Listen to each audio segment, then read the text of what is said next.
The Business Mentor Talks is vlogged by no other, Armando Butz Bartolome, in cooperation with the Manila Times. It aims to bring to life and recognize entrepreneurs who constantly strive to create a living for the community as well.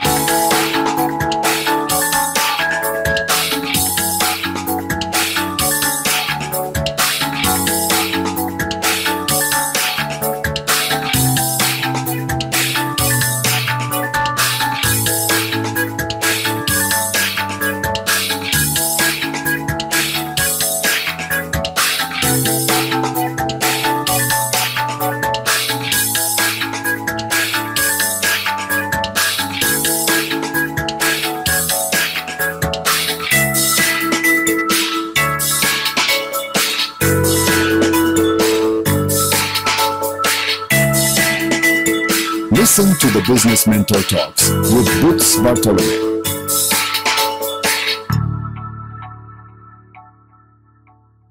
The Business Mentor Talks, and every Sunday we always come up with some surprises. And alam nyo, today, this afternoon, we have somebody who is a self-made man. Okay, he's a self-made man, and he's behind all this digital integration. Ano nga ba yon? Nakikita natin yung mga animation, yung mga 3D dyan. Maliit lang naman ang kliyente niya. Mga kliyente niya, maliliit lang. ABS-CBN, History Channel, GMA, Hasbro. Again, I will not make you beaten, but again, pag-usapan na natin to, baka makapagbigay sa atin ng magandang solution. Si Jet Legaspi. Jet, good afternoon. Good Sunday to you. Hi, sir. Thank you. Good afternoon, and thanks for having me sa iyong show, sir. And for allowing me to share my aking stories as an entrepreneur and as a creative and digital person. Okay. So, Jet, alam mo, itong mundo natin is digital na, no? Kumbaga, ito yung mga, nung araw, yung panahon namin, yung mga Dick Tracy, no? Ewan ko, hindi ko na naabot yun siguro. Ano? Mga Dick Flash Gordon, di ba? Yung mga gano'n. Itong mga age natin, kumbaga, nagkakatotoo na nung araw. Ano ba yung digital integrators? Ano ba yan? Ano ba ang pagkakaintindi mo dyan? Yes. Okay. Actually, it's a long story, sir. If you allow me to share my experiences kung paano nag-arrive as an integrator, no? Kasi medyo hindi talaga ganun kapatok yung sinasabing, ano ba integrator? Mahirap no? So, okay. Babalik to dun sa aking experiences, ano? So, I'm Jet Legaspi. I've been in the industry of creative and digital for more than 2 decades, mga roughly 22 years, 3 years to be exact. So I started as a graphic artist, designer noong 2001. Then 2003, I started learning 3D animation. Then from there, 2000, fast forward, 2006, 2007, 2008, naging technical director ako sa Toon City doing Mickey Mouse Clubhouse for Disney series and yung Universal's Curious George. As a technical director back then, kasi nga, I don't consider myself nung time na yun as a creative person. Kasi mahirap no? Yung aspeto ng creative and very subjective siya. So, tingin ko kasi, for you to be creative, you should know how to draw, yung mga ganun, to conceptualize. So, that's why I focus more on the technical aspect. So, 2007, 2008, I do this automation for 3D production, di ba? Ngayon, binabanggit natin yung automation na ngayon, no? So just to give an example, before I used to be a technical director or yung ginagawa ko mga character rigging in 3D animation. When you say rigging in 3D animation, it's actually adding joints, controllers, at para makontrol na animator. Hindi po kasi yun. Kasi ang pagkakaintindi in general, na animator, hindi po. Iba yung nagpapagalaw at iba yung naglalagay ng buto. Parang may science behind it pa kasi may deformation. So usually it takes around 2 weeks to 1 month to finish one whole character rig. No? So ibig sabihin, para ma-animate ng isang animator, 2 weeks pa namin gagawin yon para ready. So I created yung mga technicals para ma-lesson yon in just 1 to 2 days yung automation ng time na yon. So ayun kasi yon. So hinahanap ko kasi yung niche ko yung market. Saan ako papasok as a tech? So ayun yung kulang, doon ako pumasok. Then after that, napunta ako na ABS-CBN, GMA pa, nung start na yon. Kasi mga kilala, napunta ako ng visual effects sa TV commercials. Then, Unfortunately, noong 2009 nagkaroon ng recession, no? So sabi ko, saan ba ako papasok? So I need to innovate. Saan ba ako papasok? Siyempre, yung word na innovation medyo malawak. Pero noong time na yun, sabi ko, sige, I'll practice. Hindi, before that, umattend ako ng TV Commercial Directing Workshop 2009 for me to improve myself as a technical director, no? Para maging effective ako sa isang creative team. Kasi yun nga as a technical, you're bridge kasi, di ba? Sa production, sa creative, and sa execution. So, nung time na yun, 2010, sabi ko, sige, wala naman kayo ba mapuntahan? Mag-join na lang ako ng competitions. Luckily, yung mga first 3 entries ko, yung AIDS Conference for Vienna, yung Adidas, and also yung mga Nokia ko and AirAsia, nanalo. Sabi ko, uy, pwede pala. I can be creative pala kahit hindi ako marunong mag-drawing. So, pwede ma-relate to kasi sa atin, sa ating mga viewers, yung mga restrictions and yung mga kanilang mga hesitations to move forward. No? So sabi ko, uy, pwede pala. Sabi ko, pwede pala ako maging creative kasi napakalawak pala ng arts in general. No? Tapos nung nanalo ako, nagkaroon ng recognitions, internationally, ganun. Tapos nag-open up sa akin yung education, na-invite ako sa College of St. Benilde, nakapasok ako as an educator under continuing education program and multimedia. Then from there, 2000, na-invite naman ako sa General Santos City. Ito na, papasok na ako doon sa JLCG na business.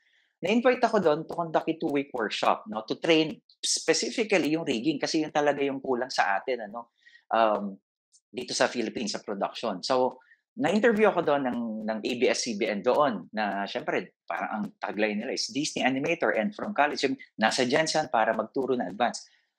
Naka-receive ako ng maraming messages. Doon, wala pa akong page noon time na yon. Naka-receive ako maraming messages. Ay, hindi namin alam na may ganyang workshop. Sabi ko, sige, pagbalik ko ng Manila, mag-conduct tayo kahit online workshop. Pagbalik ko dito, hindi nag-push through yung online workshop ko sa Jensen because may mga challenges pa nun sa internet. Ang na-surprise ako, 80% of my attendees galing sa Benilde. No? Galing sa Benilde. Sabi ko, uy, ba't ganon? Number 1. Pero meron pa rin umattend. So, nakakontak ako. First batch ko, around 13 kasi yun no? 13 students. Tapos, mga around 9 from Benilde. Sabi ko, anong meron? Anong meron? Bakit may Benilde na umattend sa akin? That's the time na na-realize ko, may mga specific needs ng mga tao sa pag-transition ng multimedia back then. Then from there, nag-conduct ako a couple of workshops, tapos tuloy-tuloy pa rin. I had these partnerships with Unauthorized Autodesk Training Center and Sony. Ang challenge ko po noon, if we're talking about sa mga business, kasi nagsimula ako, wala akong puhunan. Laway ko lang ang knowledge ko. Sabi ko, maganda yun. Walang puhunan. Yes, wala akong puhunan. Mukhang tumataas ang kilay ng mga nanonood sa atin. Ayan yung mga ginagawa ko doon sa atin whenever we have this Go Negosyo. Sinasabi ko, actually, you can start negosyo. Basta malaman mo lang kung saan ka magaling muna. Kasi yung iba, iniisip about money agad Kaya, ang nangyayari, wala kang half na knowledge. Kumbaga, wala kang initial na investment which is yung knowledge. Kasi naaral mo pa lang, So, babalik natin yun, yung part na yun. So, nung wala akong puhunan, sabi ko, paano ako mag-workshop? Wala akong venue. Paano ako mag-workshop? Wala akong malang projector noong time na yun. Ginawa ko, sumulat ako sa Sony. So, may konting network na ginagawa. Tapos sabi ko, sige, isasama ko kayo sa poster. Medyo hihaya pa ako maglagay na ng poster. Tapos nagulat ako, maraming umattend. No? Tapos ako din nagmamarket noon. Ako na lahat sumasagot. Tapos sabi ko, may demands. So, nauna yung passion, sir? Nauna yung passion. Bago ko inisip yung demand, sabi ko, meron pala. May nangangailangan pala. At meron akong something na pwede kong i-share sa kanila. That's the time na I formalized the company as JLCG kasi nagsusunod-sunod na siya. So yung JLCG, nag-start siya as an education company, Para lang doon sa passion namin to teach and spread multimedia noong time na yon. Hanggang sa nag-grow siya, kasi nangyari, habang nagtuturo ka, kinuha kang consultant like with Quezon City 2016, habang nagsasuggest ako, pag hindi capable, kami na rin nag-execute. So lumago from a workshop company, naging a video production company siya, naging motion graphics, naging events management company na rin siya. Nung pandemic, nagkaroon din kami mga supply ng live streaming setup, gano'n lahat. Tapos nagkaroon din kami ng LED. Yung nakikita po natin sa Quezon City dito na citywide LED. Kami po nag-i-install for the DRRM. Kami rin nagmamanage ng content. So nag-grow siya. So to simplify, sir, using those experiences, working as yung start sa akin, kasi self-study, alam mo yung hirap, alam mo yung struggle ng transitioning to digital. So parang, if I may say, noong time na yun, may digital transformation na tayong dinidiscuss sa sarili pa. Pero maraming oras na nasayang kasi hindi ko alam walang proper direction. Wala pa tayong learning resources, wala pang YouTube nun, sir, noong time na yun, 2003, 2001. So very limited yung learning resources natin online. So doon nang galing yung passion natin ituro na kung kaya natin padaliin, ano yung pangangailangan ng ating students, ano yung pangangailangan ng company, kasi nagkaroon na rin kami ng social media campaign for our clients, private, governments, and some politicians, but we don't spread fake news, sir. We don't spread fake news. Against kami yan. Kaya but tell me, Jet, what drove you to focus on education? I mean, pwede ka naman mag-negosyo na, di ba? I mean, yes. What made you choose education? Is it something related to who you are when you started? Yes. Parang ganun ba yun? Yes. I guess, nung nag-start ako, magturo sa Benilde, actually, takot na takot ako. 2010 yan Sabi ko, paano magturo? Hindi naman ako para sa ating viewers, I'm just a high school graduate. Sabi ko, paano ba magturo? Anong kinalaman ko? Hindi talaga ako, even nag-first year college, hindi ako umattend. Sabi ko, paano ba magturo? Anong kinalaman ko sa paggawa ng thesis? So, naglakas loob ako. Sabi ko, alam ko, meron akong something na pwede nilang matutunan. So, sinimplify ko yung takot ko. Kasi, hindi mo naman pwedeng malaman lahat, So, ang gusto ko, from there, tinuturo ko sa student ko, alam ko yung struggles ng wala kang mentor. Alam ko yung struggles ng learning on your own. Kasi hindi mo alam yung napaka-valuable ng time, sir. Yung inaaral mo ng 2 years, hindi mo alam kung magagamit mo talaga. Yun yung challenges. So, pag ako nagtuturo, sabi ko sa kanila, sa mga students ko noon, sa Benilde, pag dito, sabi ko, yung mga araw na pinaghirapan ko, kung kaya kong i-compress sa inyo, para you can achieve more and explore more, sabi ko, gagawin ko yun. Kasi hindi ko siya pagdadamot. Kasi naranasan ko yung wala akong mentor. So, ginamit ko siya to encourage them. So, ang sa akin kasi, ang weird nun, kasi hindi ako nag-college, pero passion ko is yung education, So, medyo yung part na yun, Ang sa akin, siguro, I will just connect my answer to bakit nagiging relevant pa rin yung JLCG.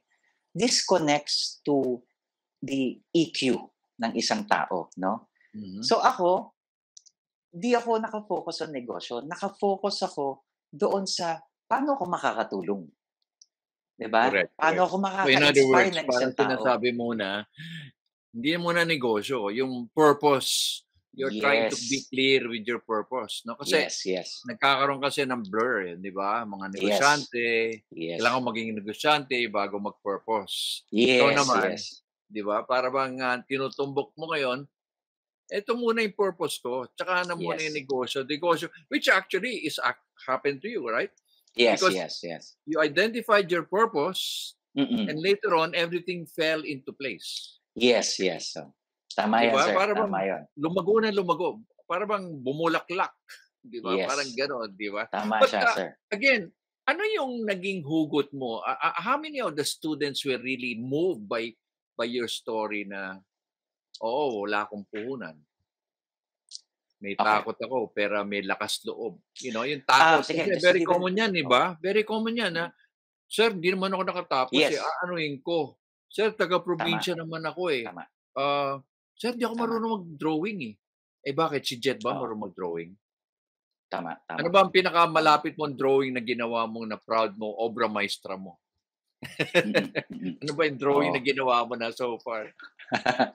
Actually, binibigyan ko nga ng example yung aking mga students, Sabi ko, pirma ko nga, hindi maganda drawing ko pa kaya. Ginagano ka. Sabi ko, huwag kasi masyadong linear yung thought natin. Kasi the more na magiging linear, ayun yung sinasabi ko sa aking mga talk, the more na linear yung talk mo, nagiging bias ka.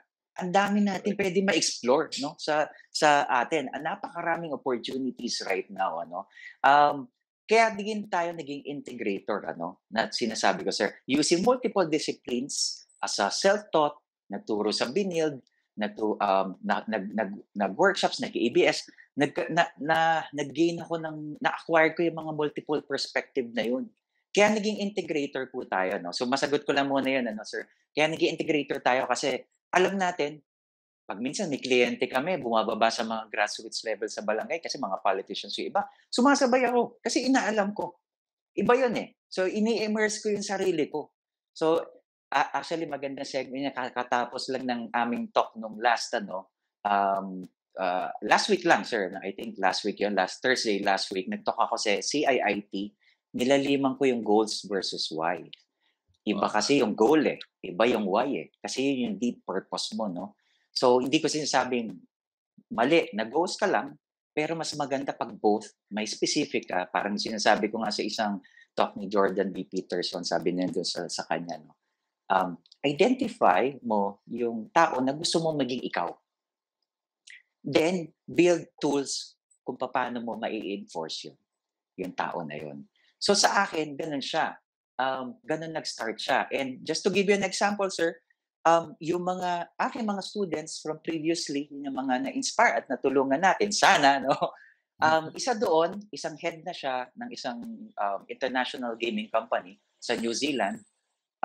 Since last year, nagkaroon kaming outsourcing project sa aming 3D animation for their games. So, ibig ko sabihin, yung mga nai-inspire mong tao, kung gamitin nila yun, sir, okay yun eh. Kasi at some point, alam mo yun, maganda sa pakiramdam. Pero yung mga ginagawa natin, at some point, bumabalik din sa atin eh, no? Na huwag mo lang i-expect na tutulong ako para may bumalik. Pero surprisingly, nag-a-align siya at bumalik din, papunta sa business ko, no? So, pwede nating i-talk sa mga other, yung aking previous students na yun. So, yun siya. Meron din mga iba, nag-ABS na rin. Meron iba, nagme-message out of nowhere na naiiba yung line of business, pero yung inspiration na binibigay mo sa kanila, na nagugulat ako, sir, magiging proud ka sa akin. Yung iba, kinuha pa akong ninong sa kasal. Kahit so, ibig sabihin... Kumbaga, kaakibat na yan. Kasama na yan sa pagtuturo. Maging ninong. Yes. Diba? So, ibig sabihin, sir, sa akin nag-work yun. Mas malalim yung purpose ko. Ang intention ko is makatulong. Ang intention ko is paano ma-empower yung tao na yun. Then from there, hindi ko na-realize na, uy, ito na rin pala. Sabi nga nung sa Ikigai, di ba, yung something that you can be paid for, your mission, your vision. Biglang nag-fall all in one na hindi ko siya sinet as goal. Because malalim lang yung why ko, sir, and yung passion ko. Kaya nabuo siya lahat-lahat. So, yun, to sama, mahaba-haba kasi, pero yun. So, parang ano yan eh, parang, yun nga, maraming nagtatanong sa atin, no? Sir, gusto ko magnegosyo eh. Pero yung, tama yung tinumbok mo, Jet eh. Yung why mo muna, ano yung purpose mo? Okay, wag pera. Kasi pag pera agad, blinded na eh. Value, di ba? Kung sabihin mong, bakit pera? O magkakano? Relative na yun eh. Sabi mo, 500,000. Ay, hindi ko kaya. So, pumapasok agad yung inferiority. No? Para pero kung sinabi mong, ito yung aking purpose, malalim na malalim, kumbaga layer by layer na yun. Diba? Sapin-sapin na yan. So, nagkakaroon ka na ng goal. Ito pala dapat ang gawin ko. Pero maganda yung ginawa mo kasi you're spreading a legacy. Di ba? Lahat naman tayo, no? Kumbaga, you're still young, everybody wants to leave a legacy for the next generation, and you have created a lot of multimedia practitioners na. Di ba? Kumbaga, I'm sure you have a word of, word of mouth ka na. But tell me, Jet, paano ba ang iyong company makakatulong sa isang negosyante? Ayan, kasi, alam mo, dahil social media na nga tayo, digitalization na. So, halimbawa, may nanonood sa atin. Ang tinatanong niya ngayon yan ba relevant sa aking negosyo? Okay yan. Paano yun, Jet? Yun. So, nag-start kami paano nakakatulong sa mga private companies. Of course, napaka-importante dahil nasa digital age tayo, napaka-importante ng digital presence. No? So, pag wala ka, kasi, kumbaga, unlike before, flyers lang, sir, eh. Di ba? Pagbibigay, eh. Hindi naman, pagtulog ka, hindi ka nakakapagbigay ng flyers, di ba? Doon pumapasok yung social media, no? na kahit Correct. tulog ka, you can increase your visibility para may nagma-market, whether yung content mo mag-viral or not, or whether in a form of boosting or media buying, tuloy-tuloy siya ng digital presence. Ang sabi ko nga, palagi ako pag nag-start mag-talk, kailangan nyo malaman, mga businesses, na 80% o 80 million na ating dito sa Philippines has mobile. Correct. Kumbaga may internet sila. Pwede sila makakonect, di ba? So yun yung kailangan natin tandaan palagi, no? So saan ka papasok ngayon doon? To simplify. Kung wala kang as simple as landing page na Facebook, wala kang profile picture, wala kang cover photo, hindi malalaman kung legit ka. Tandaan natin yung SEO, sir. Pag nag-search yung mga tao, top 3 buyers, mag-appear ka nga doon. Pag-click mo sa page mo, hindi mo pinapakita na nakapag-deliver ka sa ganitong tao, may picture, may contents, wala kang messaging, na testimonial. Ang titignan pa rin ng tao, at the end of the day, napakarami na na competition right now Pero ang titignan ng tao, kung legit ba yung iyong business. Paano nagiging legit? May testimonial ka, nakita na nag-operation ka, nakita na visible ka. So as simple as that, hindi pa natin pinag-uusapan yung isang marketing campaign, no? Visibility pa lang tayo. So napaka-importante talaga nun. Tandaan natin, with the rise of automations din, AI, marami din nawawalan ng trabaho. So, napakalaking factor ng industry. Even sa Europe, sir, nung last year na pumunta ako, smart manufacturing na ang pinag-uusapan din.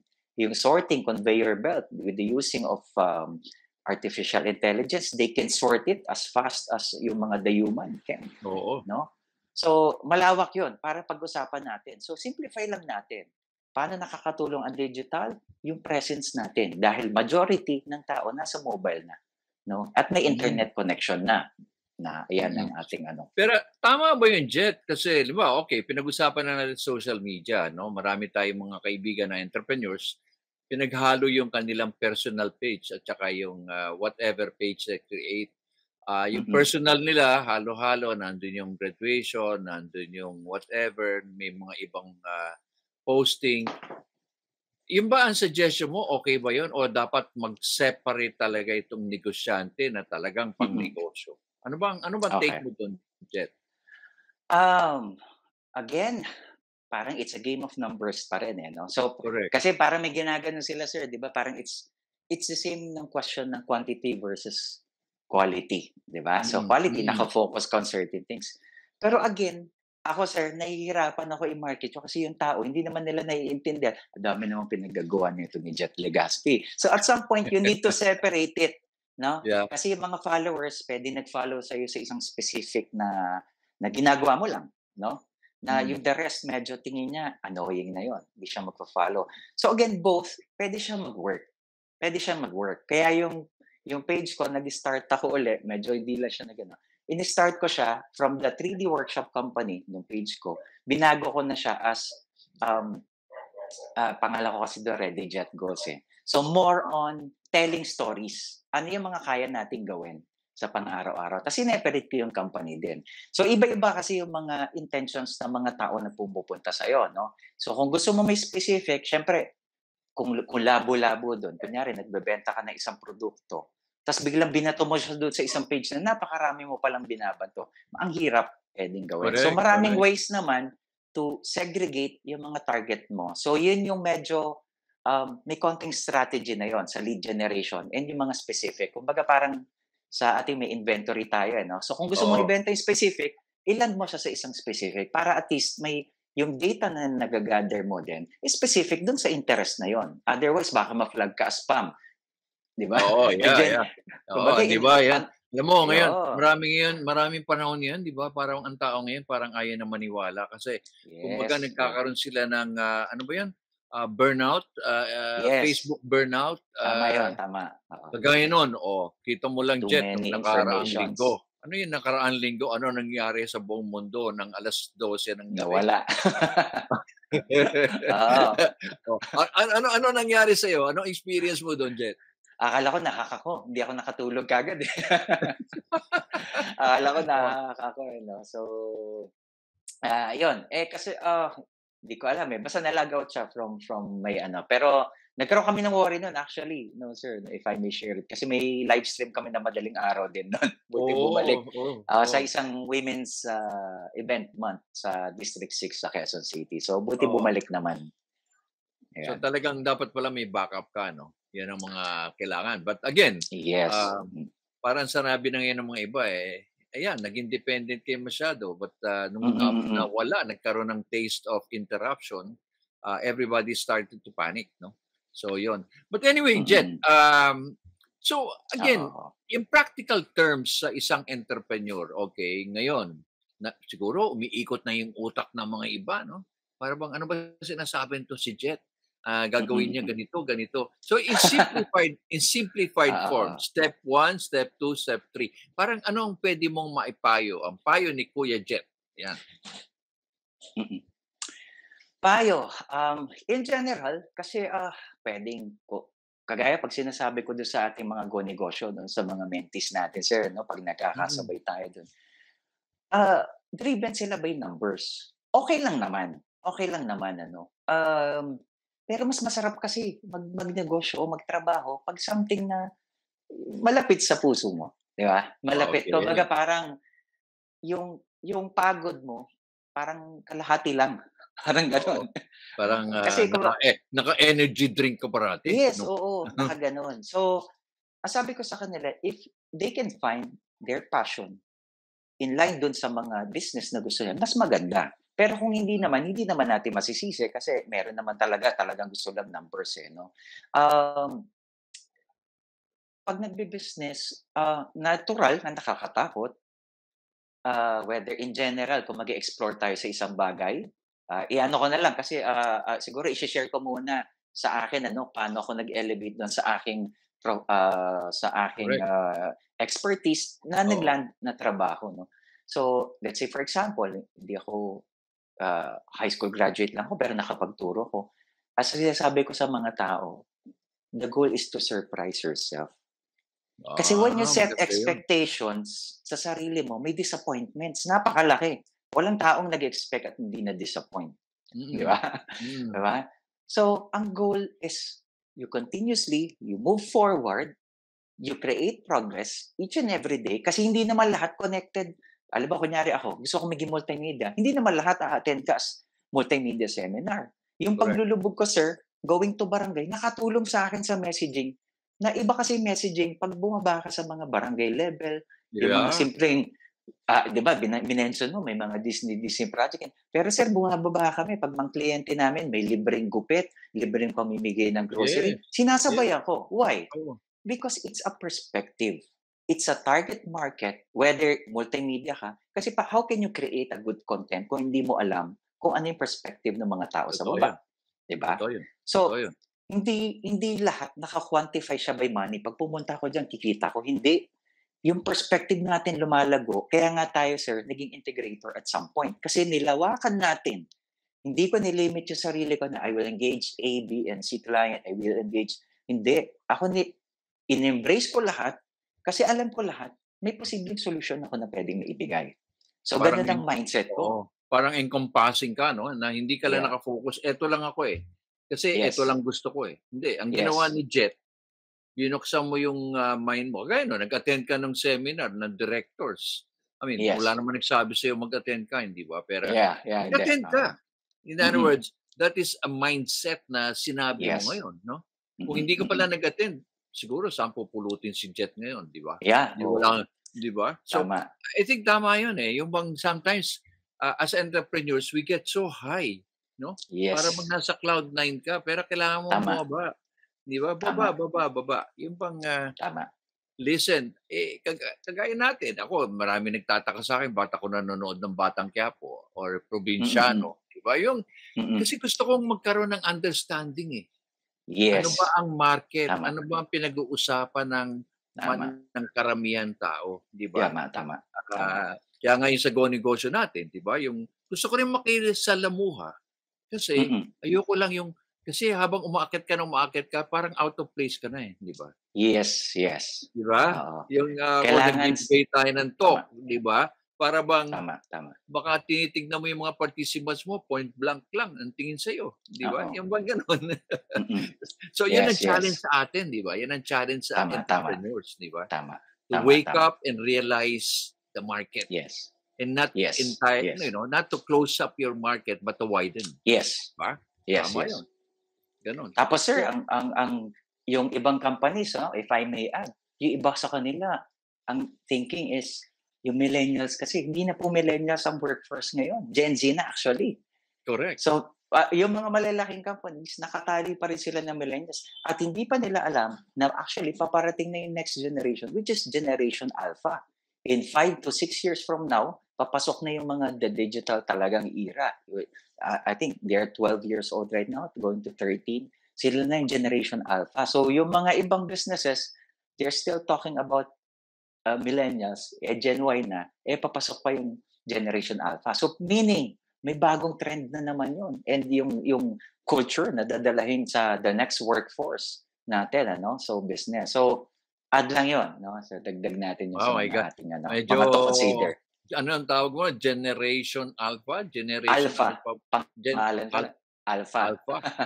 Ano kaya ang sign nila ngayon?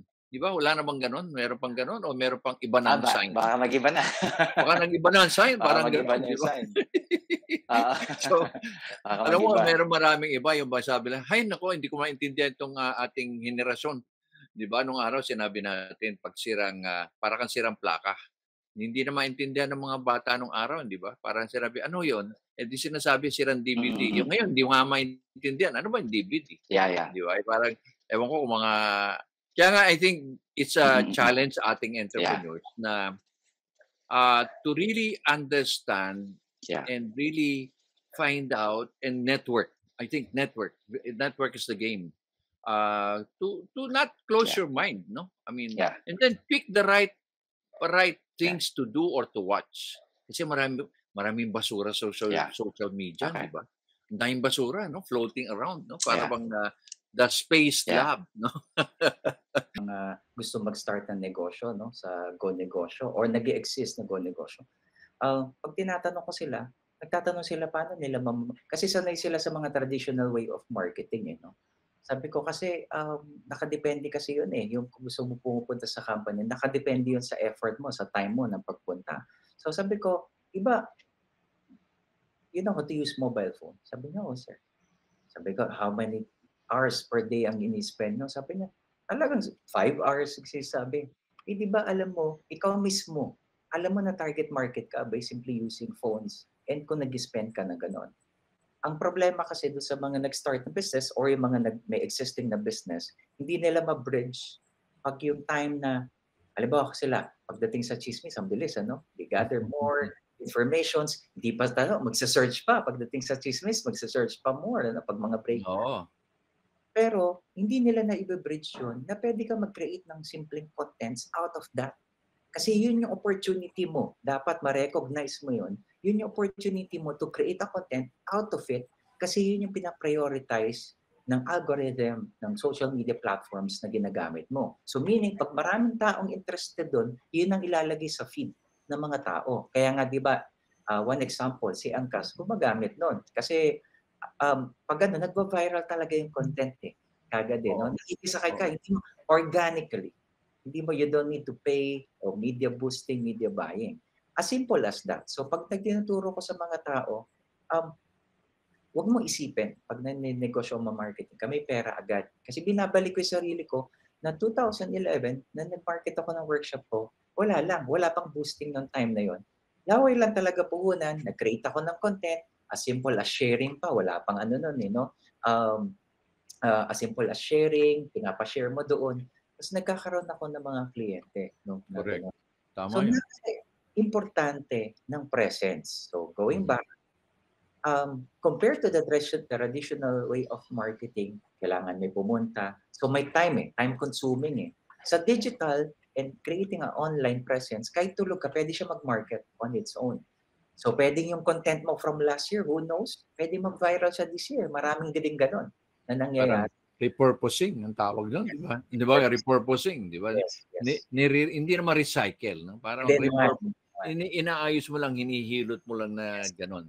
Yes. So, So, tama ngayon, no? Alam mo, isa yan sa nasabi mo rin na ano yung malapit sa'yo na pwede mong ikwento at yung Yeah. kwento iikot ng iikot, di yes. ba? Yes. At may kabuluhan sa mga tao yes. na kagaya mo, di ba? Yes. Yung nararamdaman mo, hindi Mhm. lang ikaw. Baka meron pang ibang tao ganon. Di ba? Yeah. Parang ganon yun. Eh? Parang nagba-viral, di ba? Yes. Hindi yung, uy, alam mo ba, chismis? Hindi eh. Iba yun eh. Di ba? Para bang taliwas, no? Kung ganon. Yes. So basically, ganun pala yun. Kasi maraming nahihilo sa content eh. Minsan marami akong seminar. Sir, naiinis na ako, sir. Ano ba talaga ang content? Ano ba talaga ang, bakit to yung iba, siniswerte ho ba lang yan? Eh bakit ako tagal-tagal ko na dito sa social media? Ano ba yung content? Yun. I think naliwanagan natin ang ating nakikinig, no? Sa simple way, sir, is nakaka-pressure talaga sa dami ng content. And kung ikaw content creator or at least nagne-negosyo ka, gusto mo mag-create content, ang tendency is instead na ma-inspire ka to do the same marketing, nadi-discourage ka. Huwag tayo abot sa ganun. Oo, yun. Discouragement. Kumbaga, nagkakaroon ka ng mental health issue na.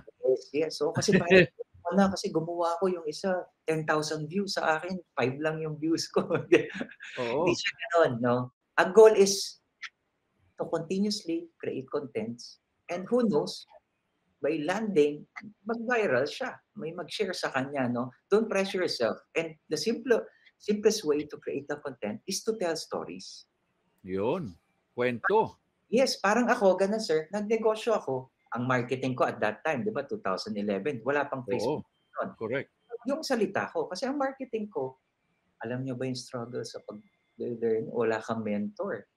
Kaya ako nandito kasi alam ko yung struggle ninyo.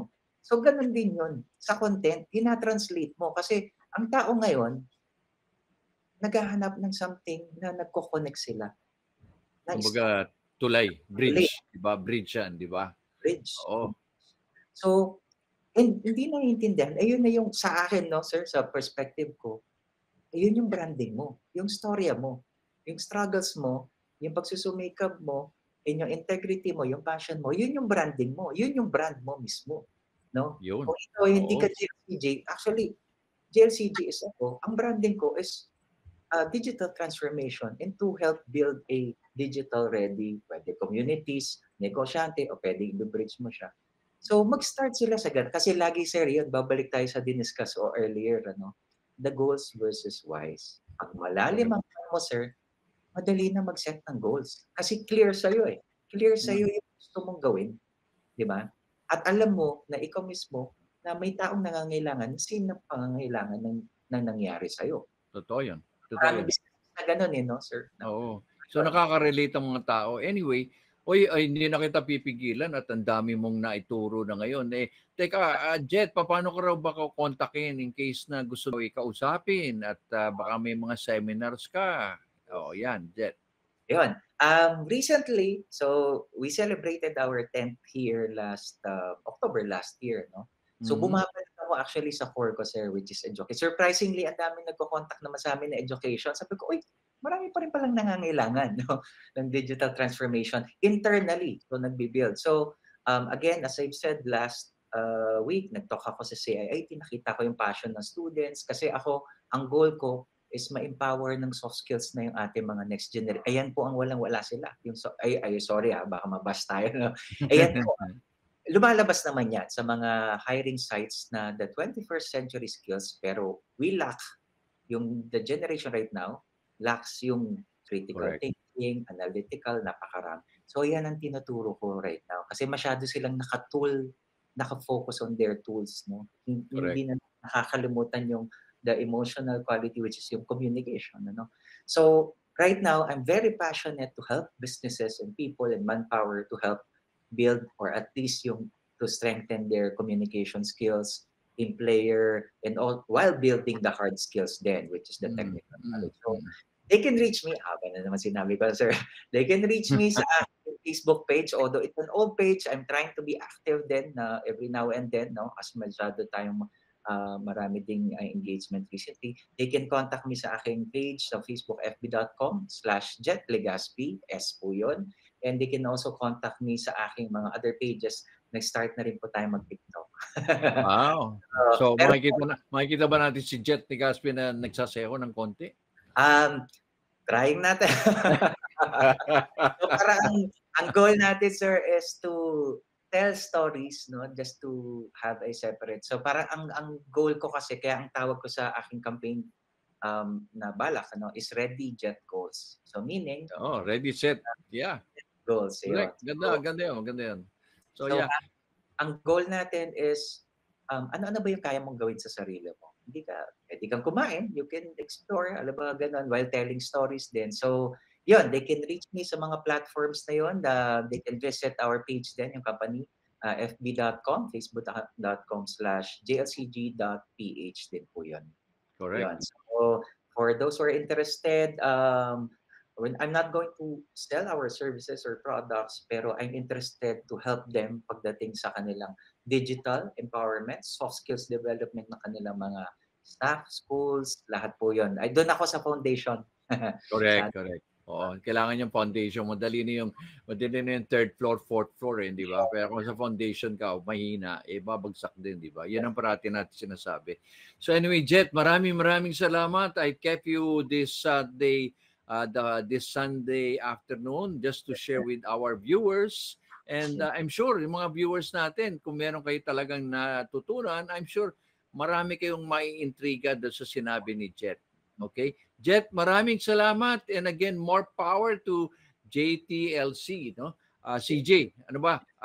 JLCG. Okay? Jet Legaspi Creative Group. Okay? Pag nalilito sila, sir, JLCG, parang John Lloyd Cruz lang. Pwede na yun. Pwede na John Lloyd Cruz. Okay, thank you very much, Jet, and more power to you and your group. Thank you. Thank you. Okay, Thank you, sir. Bye-bye. Bye, sir.